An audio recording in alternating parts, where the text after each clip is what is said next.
Good morning. Before we get started, please like and subscribe. Please share my channel. Please comment whether you agree with me or not. Thank you for being here. I'm just coming out of the parking garage, so give me a moment. I have to make sure that I get out safely. And today I want to talk about something. I'm going to kind of get off the subject of entropy. I think I've done 3 videos on entropy, and I'm pretty much done with that subject right now. Oh my goodness, there's an unhoused person wearing the pair of gloves that my office got him in our glove drive. That makes me really, really happy. I know that I gave those to him a few days ago and he's wearing them, so that's wonderful. I just had to share that. I don't put them on video. I don't like to expose them and without their consent and show them on video, but I'm looking at him now. I think he looks like he might recognize my car, but it makes me happy that in our office, there are people who are very giving, and they have been giving, and I just want to thank everybody for doing that. But today, what I wanted to talk about today is just, I was sharing the other day about, I asked, are things crumbling? Is society crumbling? Is everything is entropy causing our society or our civilization to fall apart? And while our entire civilization, meaning humankind as we know it, may not come to an end for 1 billion years, we don't know if it's going to fall apart or if it's going to rise and fall or ebb and flow. We don't know that. It was food for thought, and it was a subject that I found interesting. However, there's more of a case for the country that we call America, which is the country I live in. There's more of a case for America going through some very serious changes. And I don't want to say falling apart or disintegrating or, completely dying out. But America is definitely going through a lot of changes right now. And I wanted to talk about that because I was watching some videos, and I don't choose these videos. They just pop up in my channel. Again, with the algorithms, I think my phone just kind of knows what I'm interested in or what I want to hear. I know that our phones they listen to us, or they're able to hear us with their technology. So these things come up and I do find them interesting. So thank you to my phone for sharing things that I'm interested in. But there was someone talking about America as an empire. There have been empires like the Roman Empire, the Chinese, the Egyptian. There have been empires that have come and gone. They've risen and fallen. And this guy was talking about the fall of empires and what causes it, and what America is looking like, and what, how we began as a developed nation and where we may be heading. And it's very interesting. There are a lot of videos, a lot of people out there who are creating fear with this. And I do not believe in, I don't believe in promoting fear. I don't believe in trying to cause fear. I don't believe in living in fear. Fear is what keeps us separated, and so I don't do fear.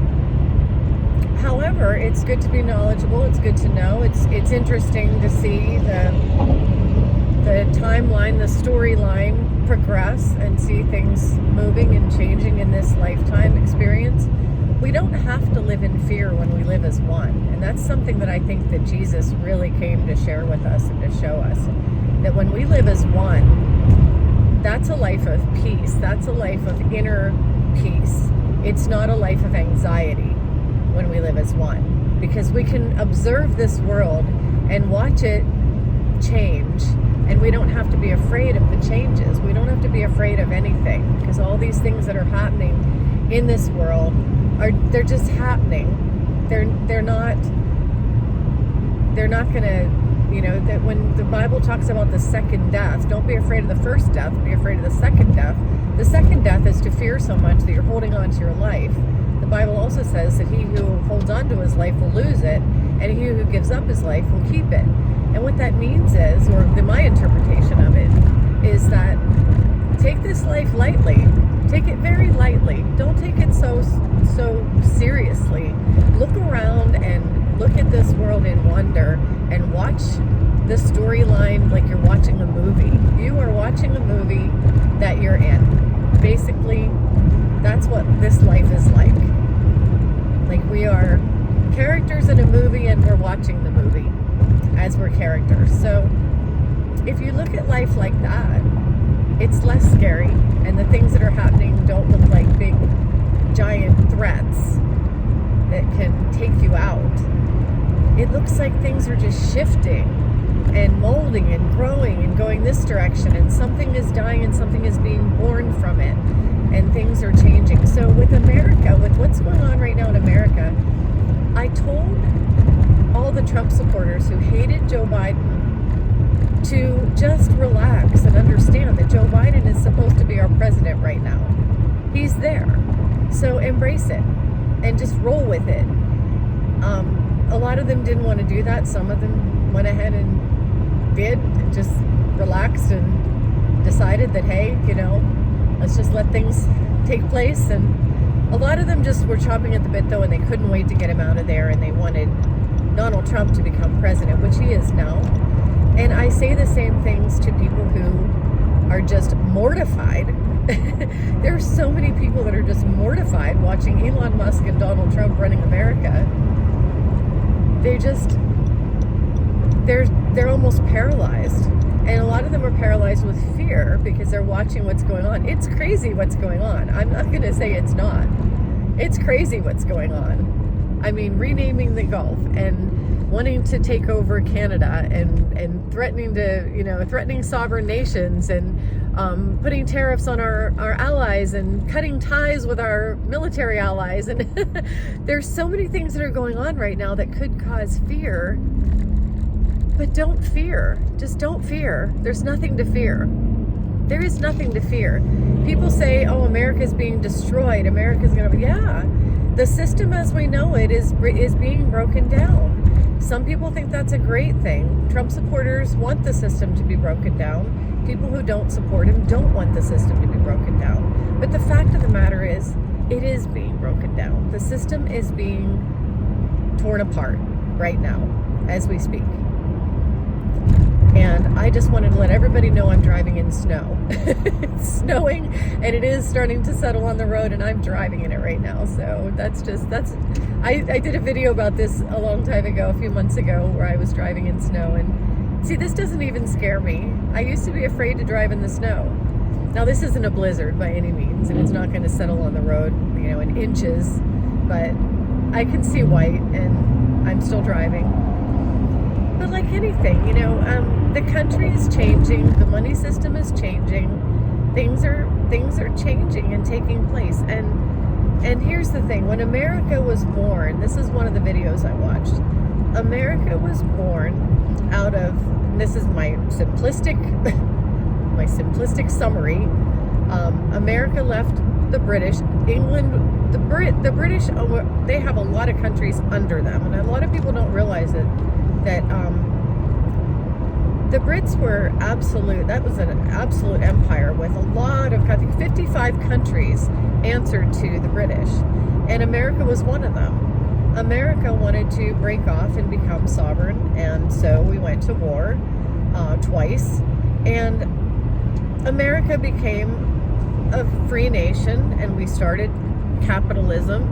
We created a government with the Declaration of Independence and with our Constitution, and we had 13 states, and then we grew to 50 states.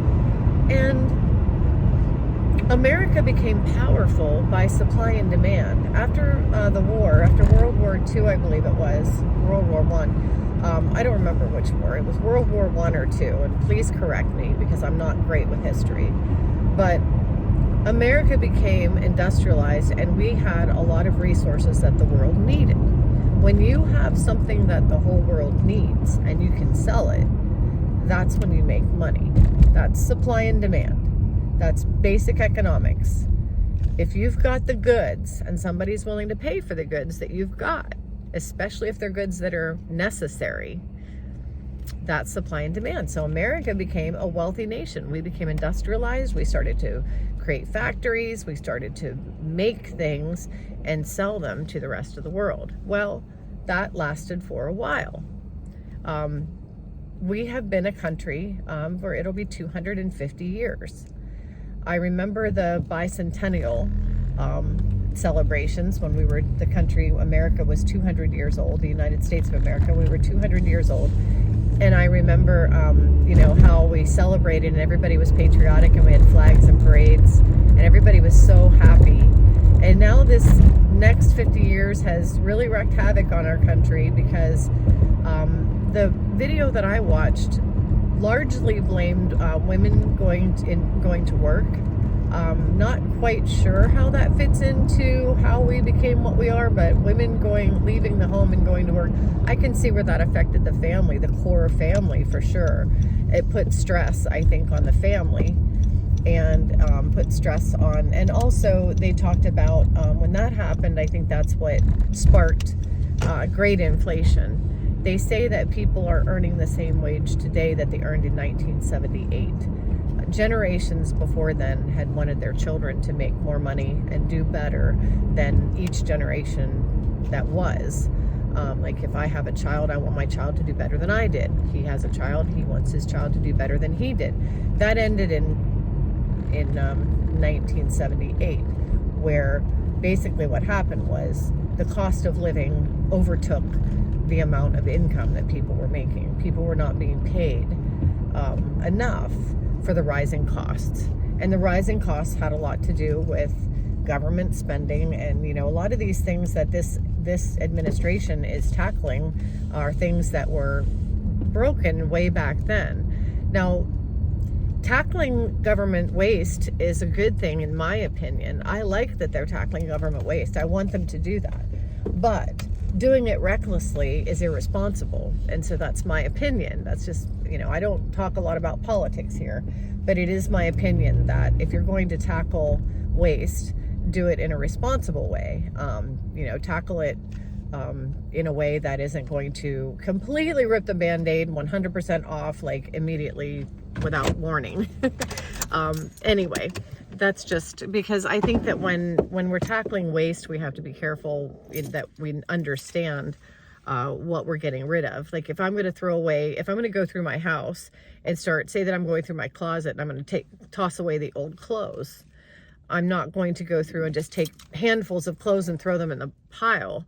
I'm going to go through them and see, do I still wear this? Do I still wear that? What is this for? Is this useful? And I'm going to take out the things that I'm going to, pull the ones out that need to be thrown away and keep the ones that I still want. And I think that this is all happening so fast. It's like the baby's getting thrown away with the bathwater. But again, that's just my opinion. But the fact of the matter is things are happening very, very rapidly. Things are happening fast. Our technology has changed. That created a rapid escalation of things starting to fall apart, because with more and more and more new technology, it's like the new is coming in. And what happens when the new is coming in? The old has to fall apart. The old has to be broken down for the new to be built. If you have a house and it falls completely apart and somebody comes along, a realtor comes along and says, to the new buyer, oh, this house isn't any good. You're going to just sell it for the land because you're going to have to, they call it a tear down. This is a tear down. So they tear down the house and build a nice house on that land where the old house was. The old is gone. So that's what's happening with our country. Our country is experiencing a breaking down of the current systems. Now we can look at that like it's really, really, really scary because it's going to be uncomfortable. Anytime something is broken down, it's uncomfortable. We'll suffer loss. We'll suffer discomfort. Some of us will suffer pain. Some people will not make it. And it is, to a lot of people, it's a scary thing to think about suffering. Suffering scares people because we would be suffering here in the physical in this world. But it's really, really important that we understand that as we suffer here in this world, that should be bringing us together. When people are going through great tragedy, they tend to huddle together and hug each other and want to be there for each other. And great suffering should bring that. We should be seeing that shortly, if we haven't already. That should be taking place more and more. So the more suffering we see, the more huddling together and wanting to be there for one another we're going to see. And that is what's going to birth the new earth, or the new nation, or whatever is coming after everything is flattened or destroyed or gone.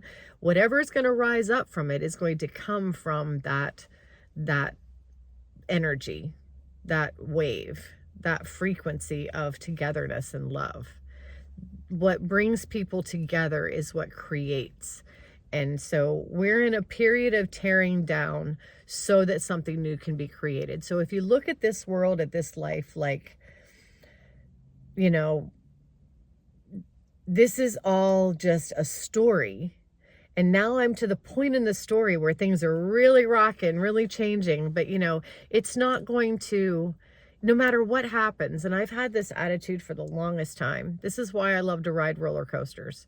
I had people who are afraid of planes, afraid of flying, afraid of roller coasters, afraid of bungee jumping, afraid of jumping out of an airplane with a parachute. They're afraid of these things, but I like those things because those things I can just fly. If I jump out of an airplane, if my parachute doesn't open, oh well. That's how I see it. It's not that I don't have a wish, you know, and, you know, a D wish. I don't know if I can say that word on YouTube. I don't know what you can say on YouTube, but I don't have the desire to necessarily have this body go. But if it did, oh well, game over. That's it. Okay. I accept it. So acceptance is key. We have to look around at this experience and just accept everything. Accept with wonder. Accept this with wonder. Look at it like it's a storyline. And, you know, I love to ride roller coasters. I'm not an adrenaline junkie, but I'm not afraid to fly. I'm not afraid to fly in an airplane, and I'm not afraid to fly on a roller coaster. I feel like I'm flying when that roller coaster comes down off that inverted, you know, drop.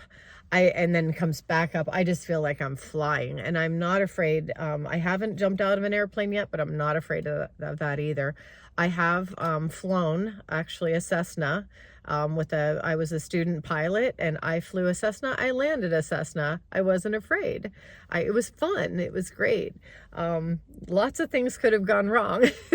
I had my instructor beside me, and yes, he had his ready on the controls and just in case, but you know, when it was my very first time flying and he let me land it, and that was exhilarating to me. It was, life is a joyride to me. And I think that if we see life as a joyride, and we're not afraid of the ups and the downs, and we're not afraid of life and death, and we're not afraid of what's going to happen, and we just keep walking in this experience as if everything is just a great thing to experience, then we'll get through these things a lot more easily than we will if we're all clammed up and all afraid and scared and worried and concerned and thinking, you know, oh, I hate this and I don't like this. I don't want to be uncomfortable, you know, and if we resist this world, we bring more of the discomfort on ourselves.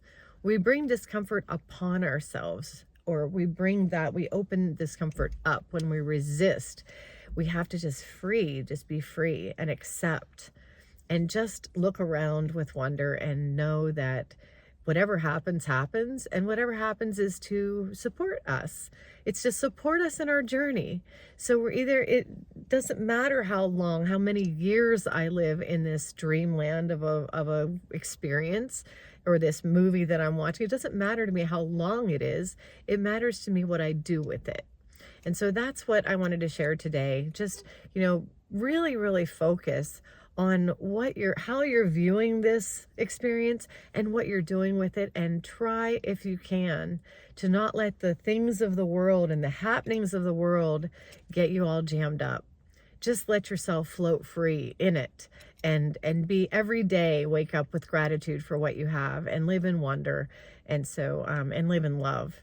Absolutely live in love for others, for other people, for the earth. I like the Native Americans. I love what the Native Americans have to say. I've been watching a channel with a guy who's Native American. He speaks in his language and then he explains, interprets, and he talks a lot about things like the wolves and the earth and, you know, the oneness with all. And the Native Americans are absolute masters of being one with all. So if we have that kind of attitude of gratitude and love and just being the light and living in light, then we won't be afraid. There will be nothing to be afraid of. So I'm going to head into the office now. I hope you're all having a great day, and I will see you next time.